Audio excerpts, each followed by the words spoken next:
Hi, good evening. This is Mohammad Tausif Kamran. Welcome to you in History at Glance. आज हम लोग इस video में पढ़ेंगे रीजंस ऑफ अक्टूबर रेवोल्यूशन। पिछले वीडियो में हम लोगों ने आफ्टर फरवरी पढ़ा, जिसमें हम लोगों ने पढ़ा कि रशिया के अंदर फरवरी के में रेवोल्यूशन हुआ, जिसकी वजह से मोनार्की एबॉलिश हो गई थी और उसके बाद एक प्रोविज़नल गवर्नमेंट इस्टेब्लिश्ड हो गई थी। और जब रेवोल्यूशन हुआ तो लेनिन भी रशिया के अंदर आ गए। अभी तक वो जार उनको देश से निकाले हुआ था, एक्साइल थे, और रेवोल्यूशंस के बाद वो रिटर्न आ गए थे। रिटर्न आने के बाद उन्होंने अप्रैल थीसिस दिया, जिस अप्रैल थीसिस के अंदर 3 बातें उन्होंने कही थी। पहला कि वार शुड बी ब्राउट एंड, यानी जो फर्स्ट वर्ल्ड वार चल रहा था उसे ख़त्म किया जाना चाहिए। दूसरा, land should be redistribute, land को दोबारा बंटवारा होना चाहिए, यानी अमीरों से लेकर जिनके पास ज़मीन नहीं है उनको दिया जाना चाहिए। तीसरा, बैंक का नेशनलाइजेशन होना चाहिए। हालांकि इस अप्रैल थीसिस से जो बोल्शेविक पार्टी के लीडर्स थे, लेनिन के पार्टी के लीडर्स थे, वो खुद भी सरप्राइज्ड रह गए थे, अचंभित रह गए थे कि अभी तो प्रोविज़नल गवर्नमेंट बनी है, उन्हें चलने देना चाहिए, और जो एक दूसरी रिवॉल्यूशन है उसकी अभी कोई ज़रूरत नहीं है। लेकिन सब्सिक्वेंट मंथ, यानी आने वाले कुछ महीनों में कुछ ऐसी घटनाएं हुई, कुछ ऐसे इंसिडेंट हुए कि बोल्शेविक पार्टी के वैसे सपोर्टर्स भी जो अप्रैल थीसिस से सरप्राइज्ड हुए थे, उनके विचार, उनके आइडियोलॉजी, उनकी सोच बदल गई। तो आखिर वो घटनाएं, वो इंसिडेंट क्या थी, इन्हीं चीज़ों को हम लोग इस वीडियो के अंदर पढ़ेंगे। गर्मी के दिनों में रशिया के अंदर वर्कर मूवमेंट्स बढ़ गए थे। हम लोगों ने देखा पहले ही पिछले वीडियो में कि जो यूनियन बनाने का के ऊपर रिस्ट्रिक्शंस था, पब्लिक मीटिंग के ऊपर रिस्ट्रिक्शंस था, इन सब चीज़ों को हटा लिया गया था, जिसकी वजह से रशिया के अंदर जो ट्रेड यूनियन हैं, जो फैक्ट्री के अंदर कमेटी है, ये सब बनने लगी थी और वो बढ़ने लगा था। यानी एक लार्ज स्केल पर ओपनली हर ग्रुप्स के अपने अपने यूनियन बनने लगे थे, ताकि वो अपने इंटरेस्ट, अपने जो उनके राइट्स हैं उनको लेकर जो है वो गवर्नमेंट के साथ बातचीत कर सके, उनसे फाइट करके वो राइट्स ले सके। तो गर्मी के दिनों में ऐसे मूवमेंट इंक्रीज़ कर गए थे, ग्रो कर गए थे, और जो ट्रेड यूनियन बन रहे भी जो है वो ज़्यादा बढ़ने लगे थे। और अब ये ट्रेड यूनियन वहाँ के इंडस्ट्रियलिस्टों से फैक्ट्री के चलाने के तौर तरीके के ऊपर क्वेश्चनिंग करना शुरू कर दिया था, उसके ऊपर सवाल उठाने लगे थे। सवाल उठाने का मतलब ये है कि किस तरह से फैक्ट्री चले और किस तरह से जो उनके अंदर मज़दूर काम कर रहे हैं उनको उसका बेनिफिट मिले। इस चीज़ को लेकर जो है उन्होंने इंडस्ट्रियलिस्ट से क्वेश्चनिंग करना शुरू कर दिया था हम लोगों ने पहले भी पढ़ा कि जो प्रोविज़नल गवर्नमेंट बने थे उसके अंदर ज़्यादातर इंडस्ट्रियलिस्ट थे। हमने पढ़ा कि 3 कंपोनेंट थे, आर्मी ऑफिसर्स थे, लैंड ऑनर्स थे और इंडस्ट्रियलिस्ट थे। तो एक तरह से कहे कि जो प्रोविज़नल गवर्नमेंट बनी थी उसके अंदर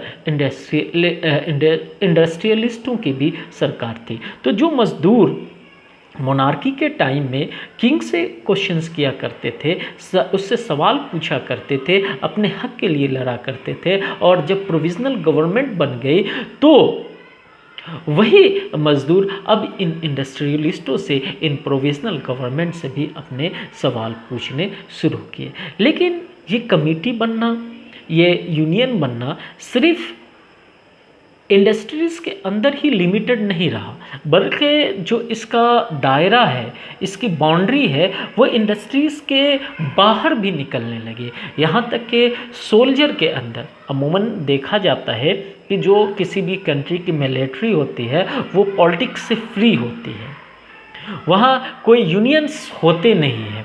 लेकिन रशिया के अंदर प्रोविजनल गवर्नमेंट बनी तो उस दौरान जो है वहाँ के सोल्जर के अंदर भी, वहाँ के सैनिकों के अंदर भी डिफरेंट कमेटियाँ बनने लगी। अब कहेंगे कि कमेटियाँ क्यों बनने लगी?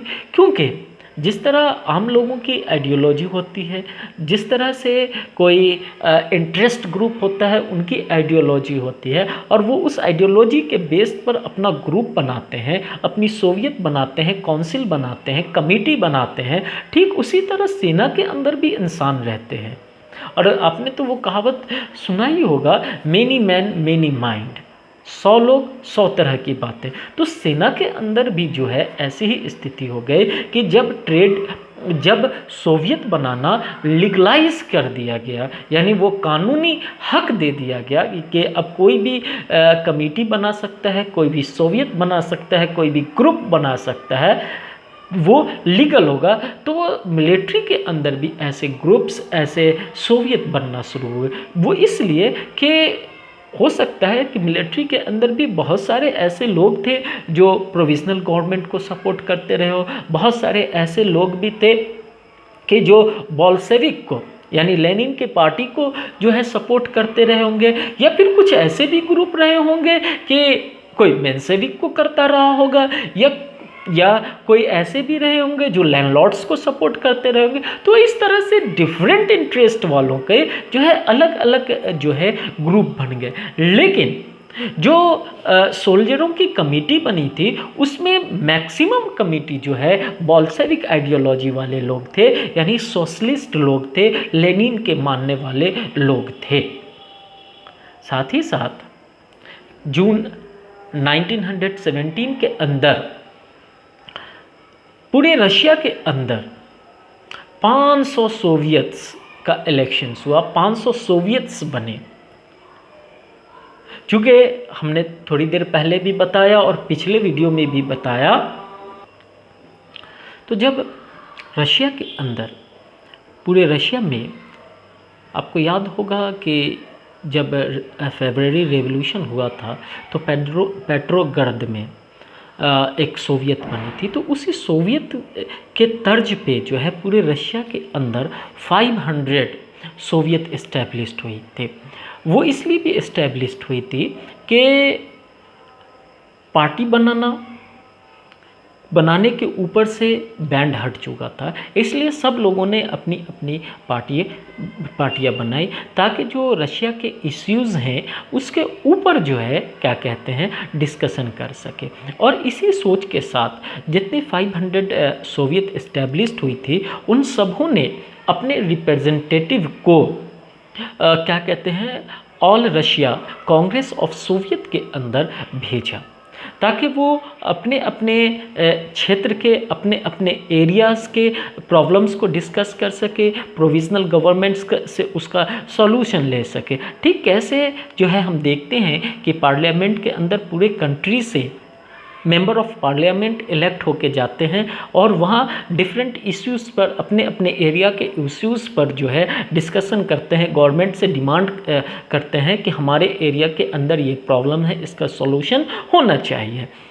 यानी वो जिसका रिप्रेजेंटेटिव बनकर जाते हैं उसकी बातों को वहाँ रखते हैं और उसके लिए सॉल्यूशन ढूंढने की कोशिश करते हैं। ठीक ऐसा ही रशिया के अंदर हुआ कि ये जो 500 सोवियत बनी थी, इन्होंने अपने रिप्रेजेंटेटिव को all Russian Congress of Soviet में भेजा ताकि वो इनकी प्रॉब्लम्स को वहाँ रखे और उसका प्रोविजनल गवर्नमेंट से सॉल्यूशंस फाइंड आउट करे।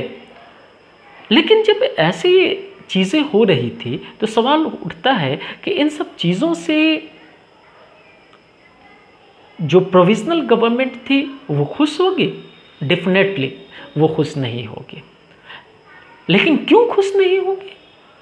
तो खुश इसलिए नहीं होगी कि जो बोल्शेविक का इन्फ्लुएंस है वो लगातार बढ़ता जा रहा था, इसलिए प्रोविजनल गवर्नमेंट खुश नहीं होगी। आपने देखा कि ट्रेड यूनियन बनने लगे, उसमें maximum trade union Bolshevik supporters थे। आपने देखा सोल्जर्स के अंदर कमेटी बनने लगी थी और उस कमेटी में भी मैक्सिमम जो कमेटी थी वो बोल्शेविक आइडियोलॉजी वालों की थी। और जो सोवियत जो काउंसिल 500 बनी थी उसमें भी मैक्सिमम काउंसिल के जो मेंबर्स थे या जो representative all Russia Congress of Soviet में आए थे वो बोल्शेविक माइंडेड थे। तो जो प्रोविजनल गवर्नमेंट देखे कि बोल्शेविक पार्टी का जो इन्फ्लुएंस है, जो प्रभाव है वो लगातार बढ़ रहा है, और अगर ऐसा ही बढ़ता रहा तो वो तो प्रोविजनल गवर्नमेंट के पैर उखाड़ देंगे, उन्हें उखाड़ फेंकेंगे, उन्हें सत्ता से हटा देंगे। तो लेकिन जब ये डर उनके अंदर आया तो आखिर उन्होंने कुछ किया होगा, कोई स्टेप तो लिया होगा कि जिससे ये इन्फ्लुएंस, जिससे उस बोल्शेविक पार्टी का जो बाउंड्री एक्सपेंड हो रहा है वो रुक जाए, जो बोल्शेविक पार्टी का ग्रोथ हो रहा है वो रुक जाए। तो इसके लिए उन्होंने स्टेप उठाना शुरू किया, यानी जो प्रोविजनल गवर्नमेंट थे उन्होंने स्टेप उठाना शुरू किया। उन्होंने पहला स्टेप लिया कि जो ट्रेड यूनियंस थे, जो वर्कर्स के लीडर्स थे, उनको अरेस्ट करना शुरू किया और अरेस्टिंग करके उनको जेल में डालना शुरू किया। ठीक उसी तरह बहुत सारे जो रिस्ट्रिक्शंस हैं, जैसे ट्रेड यूनियन वगैरह बनाने पर भी धीरे धीरे करके रिस्ट्रिक्शंस करना शुरू किया। उसके अलावा जो क्या कहते हैं मज़दूर लोग अपने डिमांड्स को लेकर डेमोन्स्ट्रेशंस करते थे, जो मज़दूर लोग अपनी मांगों को लेकर प्रदर्शन करते थे, उनको बाई फोर्स रोकने की कोशिश की गई। कभी उन पर लाठी चार्ज कर दिया जाता था, कभी उन पर आंसू गैस चला दिया जाता था, यानी किसी तरह से उन्हें सप्रेस करने की कोशिश की जाती थी। ऐसे ही हुआ जब एक 17 जुलाई 1917 को जिसको जुलाई क्रांति के भी नाम से जानते हैं हम लोग, जुलाई रेवोल्यूशंस के भी नाम से हम लोग जानते हैं, तो 17 जुलाई 1917 को पेट्रोग्राड में ही क्या कहते हैं एक बोल्शेविक मज़दूरों का जो है क्या कहते हैं डेमोन्स्ट्रेशंस हो रहा था, उसके ऊपर क्या कहते हैं जो प्रोविजनल गवर्नमेंट थी उन्होंने लाठी चार्ज करा दिया, गोली चलवा दी। और इतना ही नहीं, बहुत सारे जो बोल्शेविक्स लीडर्स थे उनको अरेस्ट कर दिया गया। बहुत सारे क्या कहते हैं बोल्शेविक लीडर्स डर से जो है देश को छोड़ दिए, यानी छोड़कर भाग गए। अरेस्ट होने वाले में जो फेमस लीडर्स थे ट्रस्की थे, और जो देश छोड़कर भागने पर मजबूर होने वाले लीडर में थे वो लेनिन भी थे। तो इस तरह से एक सप्रेशंस की, एक दमन की जो पॉलिसी है, दमन की नीति को वहाँ की प्रोविजनल गवर्नमेंट ने अपना लिया था, और जिसकी वजह से जो जुलाई के अंदर क्रांति हुई या डेमोन्स्ट्रेशंस हुआ उसको बुरी तरह दबाया गया। बहुत सारे लीडर्स यानी लेनिन को भाग जाना पड़ा, ट्रस्की को जेल जाना पड़ा। लेकिन ये तो हुई अर्बन एरिया की बात, लेकिन इससे अलग कंट्री साइड में यानी देहात के एरिया के अंदर सिचुएशंस बिल्कुल अलग थी। वहाँ की सिचुएशंस बिल्कुल डिफरेंट थी शहर के सिचुएशन से। कंट्री साइड के अंदर जो बोल्शेविक आइडियोलॉजी के लोग थे, जो लीडर्स थे, उनकी पकड़ बहुत ज़्यादा थी, और यही वजह है कि गांव के अंदर सोशलिस्ट रिवोल्यूशनरी लीडर्स क्या कहते हैं प्रेशर डालने लगे लैंड के रीडिस्ट्रीब्यूशंस के लिए, यानी ज़मीन के पुनर्वितरण के लिए। आपको याद होगा कि हम लोगों ने शुरू में भी पढ़ा था कि दो पार्टी थी, एक सोशल डेमोक्रेटिक पार्टी और दूसरा सोशलिस्ट रेवोल्यूशनरी पार्टी। तो गांव के एरिया में सोशलिस्ट रेवोल्यूशनरी पार्टी की जो ग्रिप है उसकी जो है पकड़ ज़्यादा मजबूत थी, चाहे सोशलिस्ट रेवोल्यूशनरी हो या सोशल डेमोक्रेटिक, दोनों के एम एक ही थे कि सोशलिस्ट सोसाइटी को फॉर्म करना, एक समाजवादी समाज का निर्माण करना। लेकिन इस टाइम में जो गांव के एरिया में, देहातों में जो ज़्यादा एक्टिव थे वो सोशलिस्ट रेवोल्यूशनरी। तो जो सोशलिस्ट रेवोल्यूशनरीज थे उन्होंने जो लैंड लॉर्ड्स थे उन सबों के ऊपर, ये गवर्नमेंट्स के ऊपर, सोवियत के ऊपर ये प्रेशर डालना शुरू किया कि लैंड का जो है वो रीडिस्ट्रीब्यूशन होना चाहिए, पीजेंट्स के बीच जो है इसका बंटवारा होना चाहिए। और इस सोशलिस्ट रेवोल्यूशनरी का साथ दे रहे थे वहाँ के किसान, वहाँ के मजदूर इनका साथ दे रहे थे। आपने पढ़ा अप्रैल थीसिस, अप्रैल थीसिस में भी यही डिमांड था कि लैंड का रीडिस्ट्रीब्यूशन हो। तो प्रोविजनल जब गवर्नमेंट आई और जब लेनिन ने अप्रैल थीसिस रखा, इसके बावजूद प्रोविजनल गवर्नमेंट ने इस डिमांड के ऊपर कोई ध्यान नहीं दिया, इसलिए मजबूर होकर कंट्री साइड में सोशलिस्ट रिवोल्यूशनरी और पीजेंट्स जो हैं प्रेशर बनाने लगे कि लैंड का रीडिस्ट्रीब्यूशंस होना चाहिए। और इतना ही नहीं बल्कि इसके लिए इन लोगों ने लैंड रीडिस्ट्रीब्यूशंस के लिए, लैंड रिफॉर्म्स के लिए कमेटी भी बना ली थी और उस कमेटी के ज़रिए क्या कहते हैं वो लोग काम करना स्टार्ट कर दिया था। यहाँ तक कि जुलाई 1917 से लेकर सितंबर 1917 के बीच गांव के अंदर किसान और मज़दूरों ने लैंडलॉर्ड के ज़मीनों को सीज करना यानी उसके ऊपर कब्ज़ा करना भी शुरू कर दिया था। इस तरह से अक्टूबर रेवोल्यूशंस के लिए जो फर्टाइल फील्ड है, जो उर्वरा मैदान है वो तैयार हो गया था। और इसी के बेस पर जो है हम लोग देखते हैं कि अक्टूबर के अंदर रशिया के अंदर एक और रेवोल्यूशंस होता है जिसे हम लोग बोल्शेविक रेवोल्यूशंस के नाम से जानते हैं। तो चलिए 1 मिनट में हम आपको दोबारा जो है इस चैप्टर्स को रिकैप करा देते हैं, दोबारा आपको रिवाइज करा देते हैं। तो इस चैप्टर्स में आप लोगों ने पढ़ा कि वर्कर्स अपना ट्रेड यूनियन बनाने लगे थे, वो इंडस्ट्रियलिस्ट से क्वेश्चंस पूछने लगे थे, सोल्जर्स के अंदर भी कमेटी बनने लगी थी जिसमें ज़्यादातर बोल्शेविक सपोर्टर्स थे। इसके अलावा इन सब चीज़ों से इस सब के अलावा 500 सोवियत फॉर्म की थी और उसने अपने रिप्रेजेंटेटिव को all Russia Congress of Soviet में भेजा था। लेकिन इन सब चीज़ों से जो प्रोविजनल गवर्नमेंट थी वो हैप्पी नहीं थी, खुश नहीं थी। वो इसलिए खुश नहीं थी कि बोल्शेविक का इन्फ्लुएंस बढ़ रहा था और जैसे जैसे प्रोविजनल गवर्नमेंट वीक हो रही थी बोल्शेविक का इन्फ्लुएंस वैसे वैसे बढ़ता ही जा रहा था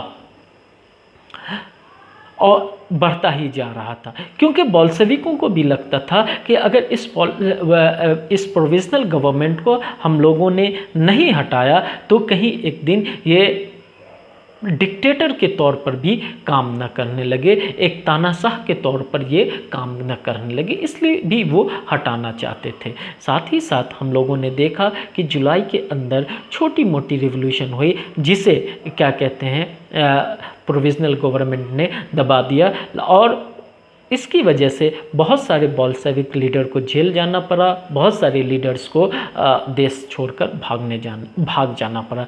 लेकिन इसके अपोजिट कंट्री साइड में यानी देहात के एरिया में सोशलिस्ट रिवोल्यूशनरी और पीजेंट्स जो हैं लैंड रीडिस्ट्रीब्यूशंस के लिए, भूमि पुनर्वितरण के लिए लोगों गवर्नमेंट पर प्रेशर डाल रही थी। उन्होंने लैंड रीडिस्ट्रीब्यूशंस के लिए कमेटियां बना ली थी और वहाँ के पीजेंट्स ने जिनके पास ज़मीन नहीं थे उन्होंने जुलाई से लेकर सितंबर के बीच ज़मीनों के ऊपर कब्ज़ा भी करना शुरू कर दिया था। तो ये सब इंसिडेंट थे जिन्होंने अक्टूबर रेवोल्यूशंस के लिए एक फर्टाइल फील्ड क्रिएट किया रशिया के अंदर। और बोल्शेविक इसलिए भी एक और रेवोल्यूशंस चाह रहे थे कि उन्हें ऐसा लगता था कि ये प्रोविजनल गवर्नमेंट अगर यूं ही वर्क करती रही, यूं ही सप्रेस करती रही तो ये मोनार्की से भी ख़राब कंडीशंस क्रिएट कर देगा रशिया के अंदर, क्योंकि वो लगातार डिक्टेटरशिप की तरफ बढ़ रही थी। तो इस अक्टूबर रेवोल्यूशंस के बारे में हम लोग नेक्स्ट वीडियो में पढ़ेंगे। Thank you.